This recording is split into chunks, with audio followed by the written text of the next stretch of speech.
যুক্তরাষ্ট্রের জাতীয় মহাসাগরীয় ও বায়ুমণ্ডলীয় প্রশাসন নোয়া আনুষ্ঠানিকভাবে ঘোষণা করেছে প্রশান্ত মহাসাগরের গ্রীষ্মমণ্ডলীয় অঞ্চলে এল নিনো পরিস্থিতি শুরু হয়েছে।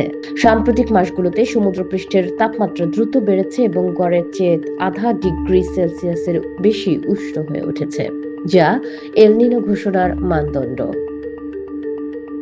একই সঙ্গে নিরক্ষীয় প্রশান্ত মহাসাগরের উপরিভাগের বায়ুপ্রবাহেও পরিবর্তন লক্ষ্য করা যাচ্ছে, যা ইঙ্গিত দিচ্ছে যে এবার কেবল সমুদ্র নয়, বায়ুমণ্ডলও এই উষ্ণতায় সাড়া দিচ্ছে। বিজ্ঞানীদের বড় উদ্বেগ এল নিনোর সম্ভাব্য তীব্রতা নিয়ে। নোয়ার পূর্বাভাস বলছে, নভেম্বর থেকে জানুয়ারির মধ্যে এটি 1950 সালের পর থেকে রেকর্ড করা সবচেয়ে শক্তিশালী এল নিনো গুলোর কাতারে পৌঁছানোর সম্ভাবনা 63%। সর্বশেষ মার্কিন ও ইউরোপীয় আবহাওয়া মডেলগুলো বলছে, বছরের শেষ নাগাদ প্রশান্ত মহাসাগরের গ্রীষ্মমণ্ডলীয় অঞ্চলের তাপমাত্রা গড়ের চেয়ে 3 ডিগ্রি সেলসিয়াস পর্যন্ত বেড়ে যেতে পারে। এর আগে 1982-83, 1997-98 এবং 2015-16 সালের এল নিনোকে সবচেয়ে শক্তিশালী হিসেবে বিবেচনা করা হতো। বিশেষজ্ঞরা বলছেন, এবারে এল নিনো আগের যে কোনো সময়ের চেয়ে বেশি বিপজ্জনক হতে পারে, কারণ এটি আসছে দশকের পর দশক ধরে মানবসৃষ্ট জলবায়ু পরিবর্তনে আগে থেকেই উত্তপ্ত একটি পৃথিবীর উপর।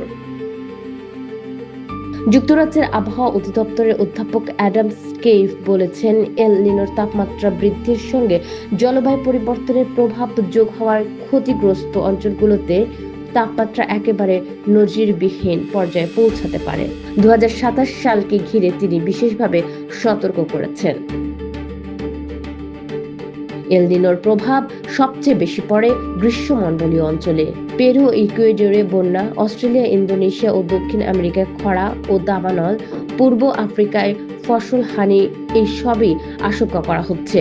প্রচারণা সংস্থা পাওয়ার শিফট আফ্রিকার পরিচালক মোহাম্মদ আদু বলেছেন, এল নিনোর ঘোষণা লাখো মানুষের কাছে কেবল আবহাওয়ার পূর্বাভাস নয়, এটি ফসলের মৃত্যু, খাদ্যমূল্য বৃদ্ধি ও পরিবারের অনিশ্চয়তার বার্তা। ATV USA news desk. ATV USA, বিশ্বজুড়ে বাঙালিয়ানা।